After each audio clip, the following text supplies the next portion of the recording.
ग्राम प्रधान कागरोल और बाहर से आए हुए महानुभावों, मैं बॉबी गोला भारतीय दिव्यांग यूनियन से राष्ट्रीय महासचिव के पद पर हूँ। जैसा कि आज हमारा पूरा देश गणतंत्र दिवस को राष्ट्रीय पर्व के रूप में मनाते हैं और मनाते आ रहे हैं। हमारे देश को आज़ाद हुए करीबन 73 साल हो गई। आज 15 अगस्त 1947 को हमारा देश आज़ाद हुआ। आज़ाद तो हो गया अंग्रेजों से, लेकिन हम लोग फिर भी गुलाम बन के जीते रहे। मुझसे बड़े बूढ़े लोग बैठे हुए हैं, हमारे माता बहनें बैठी हुई हैं यहाँ पर। आज़ादी मिलना कोई छोटी बात नहीं थी। इस आज़ादी में लाखों करोड़ों हमारे देश के जवान शहीद हुए, जब जाके हमें आज़ादी मिली। आज़ादी मिल गई 1947 को हमें, लेकिन कोई भी नियम कानून हमारा नहीं बनाया गया। और नियम कानून बनाने के लिए सबसे पहले हमारे बीच हमारे देश के डॉक्टर भीमराव अंबेडकर जी ने एक रूपरेखा बनाई, जिसको संविधान कहते हैं। संविधान एक ऐसी पुस्तक है जो यहाँ पर पढ़े लिखे भाई बहन बैठे हुए हैं वो जानते होंगे कि संविधान क्या होता है। संविधान कोई छोटी मोटी चीज नहीं है। सारे देश के नियम कानून उस संविधान पुस्तक में लिखे हुए हैं। हमारे देश का संविधान 2 वर्ष 11 माह 18 दिन में बनकर तैयार हुआ था। आप सोचिए कि 2 वर्ष 11 महीने 18 दिन कितने बड़ा समय हो गया। एक पुस्तक को लिखने के लिए इतना समय लगा था। पुस्तक लिख गई, जिसमें हमारे सबसे मेन रीडर के रूप में, लिखने वाले के रूप में हमारे देश के डॉक्टर भीमराव अंबेडकर जी ने कार्य किया था। उनके साथ में बहुत सारे और भी लोग थे। आप जानते हो जब कोई चीज की रूपरेखा बनाई जाती है तो उसमें एक लोग कार्य नहीं करते हैं। संविधान सभा के स्थायी अध्यक्ष चुने गए थे डॉक्टर राजेंद्र प्रसाद, जिनका नाम आप लोगों ने सुना होगा। और स्थायी मीन्स होता है स्थिर, वो एक ही थे और हमेशा वही रहेंगे। डॉक्टर राजेंद्र प्रसाद जी का नाम संविधान सभा के स्थायी अध्यक्ष थे। इसमें कई देशों के लोगों ने कार्य किया था, जब जाके पुस्तक बनी। हमारी पुस्तक बनने का टाइम था 2 वर्ष 11 महीना और 18 दिन। पुस्तक बन गई, लेकिन इसको लागू भी करना था, इसके नियम कानून को।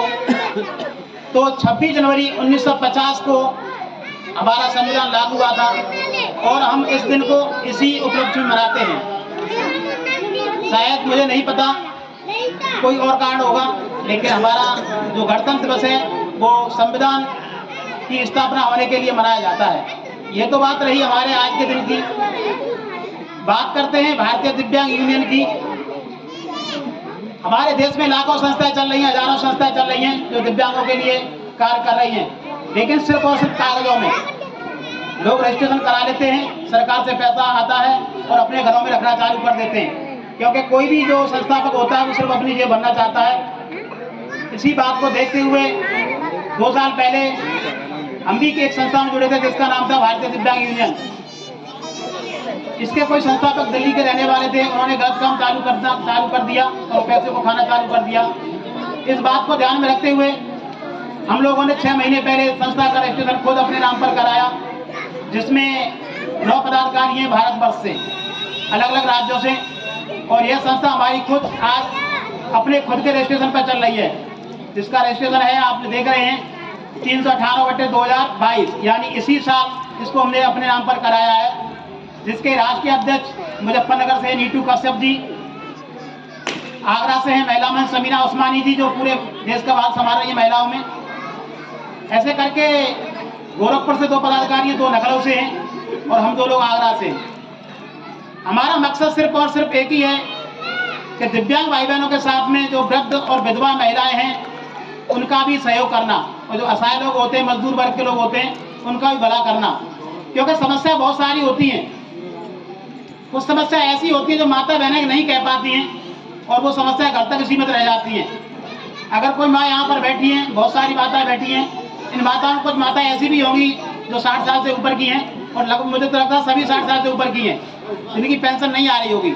अगर इनके बीच में कोई एक पदाधिकारी हमारा पहुँच जाएगा, हम इनकी सुनवाई करेंगे और ये समस्या इनकी प्रधान जी को बताएंगे।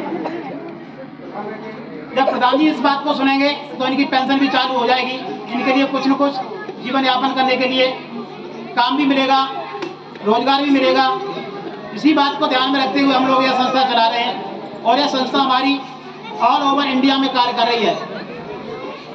इसी तरह हम लोग विधवाओं के लिए भी ये कार्य करते हैं। दिव्यांग बहनों एवं भाई बहनों की कोई भी समस्या है कागरौल से, कागरौल को आप लोग जो हमारे गिराज फहीम भाई हैं, आप इनको बताइए, आपकी हर समस्या का समाधान किया जाएगा। हम लोगों की पेंशन पहले 500 रुपये आती थी, उससे पहले 300 रुपये आती थी, लेकिन हम लोगों ने 2 बार मुख्यमंत्री आवास पहुंचकर धरना प्रदर्शन किया और आज हमारी पेंशन 1000 रुपये आ रही है। आने वाले समय में हम लोग इस पेंशन को बढ़वाने के लिए और भी प्रयास करेंगे।